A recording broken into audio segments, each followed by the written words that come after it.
Jueves 7 de diciembre del año 2023, esta noche nos va a acompañar vía Zoom el abogado doctor René Astudillo Orellana.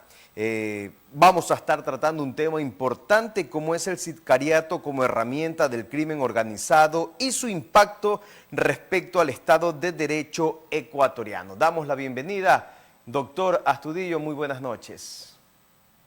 Hola, buenas noches. No sé si me logran escuchar. Sí, perfecto, Gratitud doctor. a los que conforman esta prestigiosa radio digital. Muy contento de estar nuevamente con ustedes y en este caso vamos a compartir algunas experiencias que podrían en doble vía, no solamente en la parte del derecho, sino también en la prevención ciudadana y la parte también de mitigar el crimen organizado que tanto mal ha hecho a nuestra sociedad. Bueno, doctor, primero felicitarle porque hace poco publicó un libro que precisamente habla sobre el sicariato. Pero bueno, dando Gracias. inicio a esta entrevista para que la ciudadanía sepa exacto el concepto de sicariato o qué significa el sicariato. Claro, sica de daga pequeña, ¿no? Riato de traición. El sicariato deriva de una daga pequeña que de época antigua, algunos dicen desde los romanos, otros establecen de la época antes de Cristo y después de Cristo, pero siempre se ha permanecido como a traición. Es decir, el sicariato está característico ya en el Estado moderno como una promesa remuneratoria que era empleado ya en décadas de los 80, 90, hasta 50 para el crimen organizado. Acuérdense que tuvimos también la época del escotado, del alcohol, 1920, con Al Capone, entre otras mafias, donde ya se utilizaban sicarios o asesinos a sueldo para poder sembrar el terror. Y ya en la época de Pablo Escobar también tenemos los sicarios para también sembrar el terror. Y de igual manera en México. Y ahora está instituido, casi que institucionalizado lamentablemente en nuestra sociedad. Entonces, ahora ya el crimen organizado no solamente utiliza el sicario, sino que ahora usted ve un catálogo de peticiones, ¿no? Por traiciones, por herencias, por mal reparto o por territorio. Doctor, ¿y desde cuándo lo tipifica la legislación ecuatoriana? Desde el 10 de febrero del 2014 ya con el Código Orgánico Integral Penal lo tipifica precisamente este articulado, ¿no? Que establece el sicariato como tal, ¿no? No recuerdo si 142 del COIP, precisamente la persona que por promesa remuneratoria, ¿no? Consuma el acto, en este caso ilícito, que es por promesa remuneratoria y tiene una articulación, ¿no? El contratante, el intermediario y el autor material o directo. Bueno, y dentro de las organizaciones, sabemos que es una de las herramientas para que puedan tener más poder. Ellos, ¿ustedes han hecho algún tipo de investigación? ¿Qué tan utilizado ha sido? ¿Cómo se está llevando esta situación? Sí, justamente por coincidencia, muy buena pregunta. Yo en el libro que usted muy gentilmente ha hecho mención, que se titula Homicidio por encargo sicariato con normativa comparada a la actualidad, y hay casuística. Por ejemplo, esto se ha hecho un estudio que en la mayoría de casos a las víctimas se las ha ejecutado en lugares públicos. No tenemos un ejemplo, tenemos 10 ejemplos de fiscales muertos.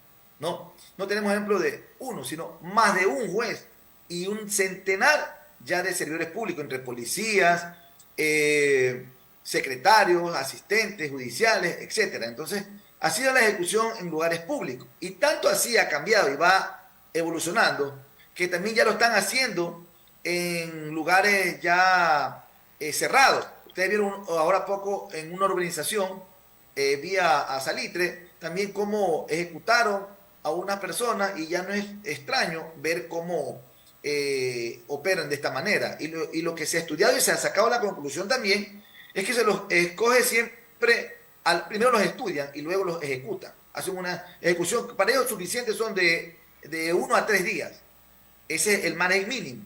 Y obviamente utilizan adolescentes infractores, que ese es otro tema importante que yo propongo, las penas más duras para los adolescentes infractores mayor a 16 años.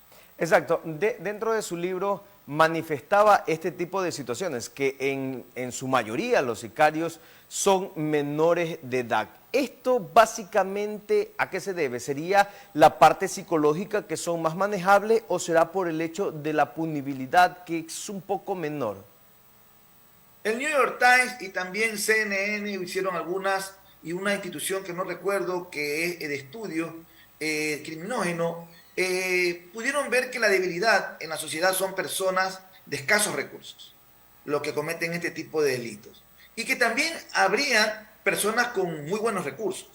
La psicopatía no distingue sociedad, ni estrato social, ni económico. En este caso, el gran porcentaje que está dentro de los 14 hasta los 17 años son los más predilectos por el crimen organizado, porque ahí encuentran las debilidades. Ejemplo, el que mató a un gran colega afuera de la Fiscalía de la Merced, los que ubican el caso, que fue muy emblemático, muy execrable, lo mató ingresando a la puerta, casi ya a pocos metros de la Fiscalía, con policías, con todos. Tuvieron una reacción inmediata y pudieron capturar al adulto, imagínense, 18, 19 años, y al adolescente de 17. Entonces, miren ustedes cómo estas personas operan, estudian, y dijeron que lo estaban persiguiendo, y que obviamente como cambiaba de carro porque había sido amenazado.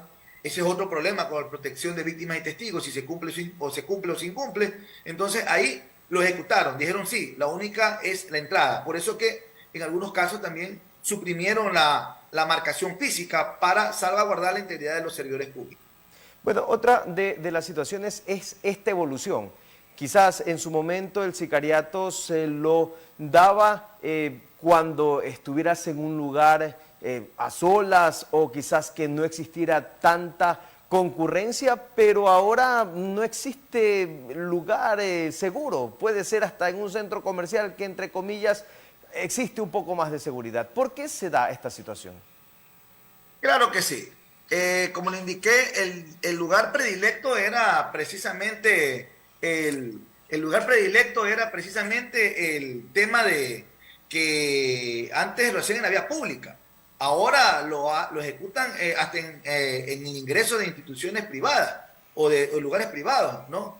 Y que de igual manera en el semáforo, en cualquier, y la herramienta predilecta son las motocicletas y los adolescentes, porque ahí están las fallas o las debilidades en la normativa que tiene que también analizarse. Y otra propuesta que también lo hago por escrito en el libro es respecto también a que deben declararse delitos imprescriptibles, así como el peculado, cohecho, concusión contra la naturaleza, etcétera, también, porque el bien jurídico más preciado del ser humano es la vida. Y si el bien jurídico protegido para salvaguardar la riqueza del erario nacional en el país es la eficiente administración pública, ¿por qué no darle este rango de imprescriptibilidad, en este caso, a los delitos por muerte execrable, como estamos indicando, como es el sicariato y otros tipos de delitos que tengan el fin la muerte?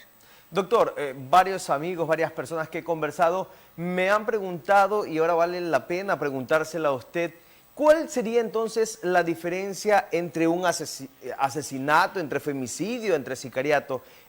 Si las sentencias tienen el mismo rango de años. Sí, bueno, eso ya es un tema de tecnicismo del legislador, ¿no? Recordemos que el legislador no necesita requisito de ser PhD, ni ser abogado, ni siquiera saber leer y escribir. Y no quiero minimizar, pero es la realidad. Sin embargo, a su pregunta, lo que los diferencia son los verbos rectores. Por ejemplo, ¿cuál es el verbo rector del sicariato? Y el elemento volitivo es la persona que por promesa remuneratoria, ¿no?, comete el delito. Entonces tiene que haber una promesa remuneratoria y que tenga que producir la muerte, un contratante para que se produzca la muerte. Punto uno. Vamos al asesinato. El asesinato, que tiene el mismo desenlace del sicariato, con la muerte, con varios disparos, etcétera, este tendrá motivo por la hazaña, por la alevosía, que igual tiene el sicariato, pero no hay la promesa remuneratoria. Ahí ya diferenciamos entre delito de sicariato y el delito de asesinato. La problemática está que si no descubrimos quién lo contrató, en la estadística se va como un asesinato y no como sicariato por el tipo penal, porque tenemos que tener al contratante. ¿Me explico?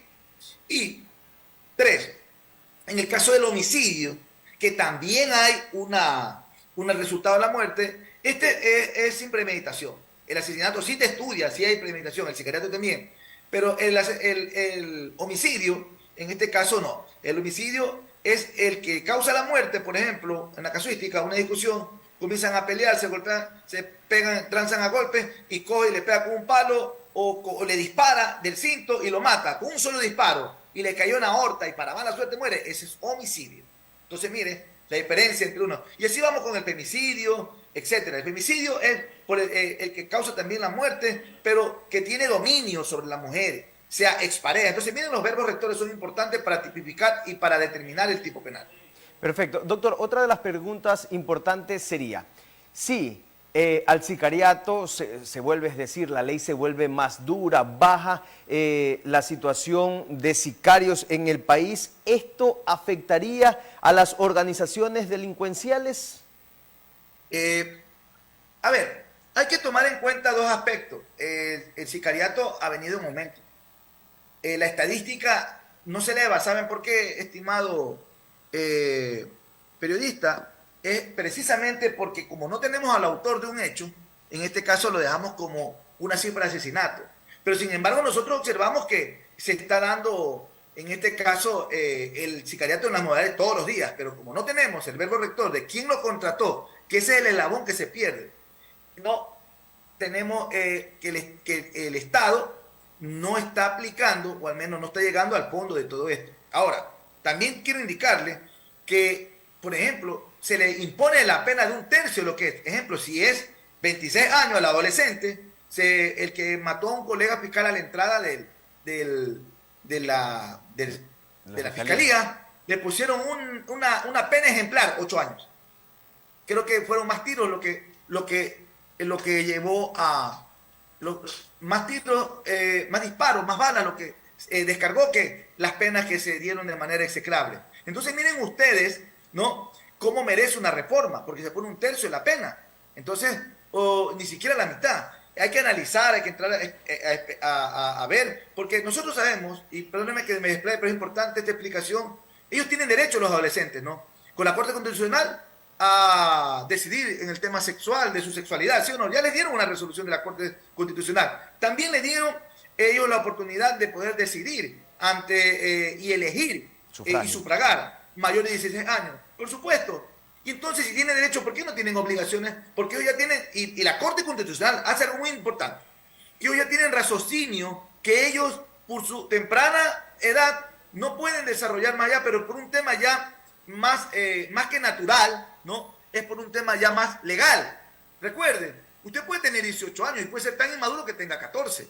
Y recordemos que algunos maduramos ya a los 21, por eso ustedes ven que en otros países la mayoría de edad es 21 años. Entonces, así con esa ventaja y oportunidad que tiene, ¿no?, es importante que ustedes vean que debe de regularse la pena, porque no podemos mandarlo con internamiento, con medidas socioeducativas o con consejos cuando esta persona saca del cinto una subametralladora o una pistola y mata a alguien en la calle y va eliminando. Los derechos son de doble vía, ¿no? Claro. Doctor, antes de finalizar esta entrevista, la academia o el colegio de abogados podría llegar hasta la Asamblea Nacional a hacer estas peticiones, estas reformas que necesita urgentemente tanto el COIT como la Constitución. No solamente la academia, que sería la más indicada, sino cualquier ciudadano que proponga, ¿no?, aquello. La Asamblea tiene la obligación de poder receptar, y obviamente esto conllevaría, pero más allá de una pena, como criminólogo entiendo que tiene que tener el gobierno una política criminal. Por ejemplo, el gobierno actual, no vamos a nombrar, pero ya sabemos por defecto cuál es el que está vigente. Él debería inmediatamente hacer una consulta con el tema migratorio, porque nosotros tenemos puertas abiertas, y recuerde que uno de los requisitos es no pedir el pasado judicial, y eso tanto problema nos ha dado, y que sí saben que los están expulsando de Chile, de Perú, de Colombia, y no están regresando precisamente a su país de origen. Sí saben dónde está y el problema que tenemos ahora. Ahora matan a un extranjero, acuérdense que es 3-1, y allá en el país del norte, para no estigmatizar, es 10-1 la moneda. Entonces imagínense cuando le pagan a él $1,000, es como decir aquí 100,000. Entonces ellos te matan hasta por $100. Y la mayoría de sicarios que han caído son de escuelas que se han dado en Puerto Santana, perdón, en el Cerro Santana, en Durán y también en Santa Elena. Ahí están las escuelas de sicariato según la noticia y la investigación de CNN, el New York Times, que dijeron que Ecuador es una de las 10 países más inseguros y peligrosos del mundo y que es la tercera ciudad, Guayaquil. Ojo que a Guayaquil la unen con Durán, por eso dicen que es de la quinta pasó a ser la tercera medalla de bronce, ¿no? Del crimen organizado y de una ciudad insegura. Entonces, miren ustedes, debe de haber más allá que una reforma, es una política criminal y debemos empezar por los migrantes, los malos migrantes, no los buenos. Muchísimas gracias, doctor, por su aporte a la sociedad. Gracias a usted por esta entrevista.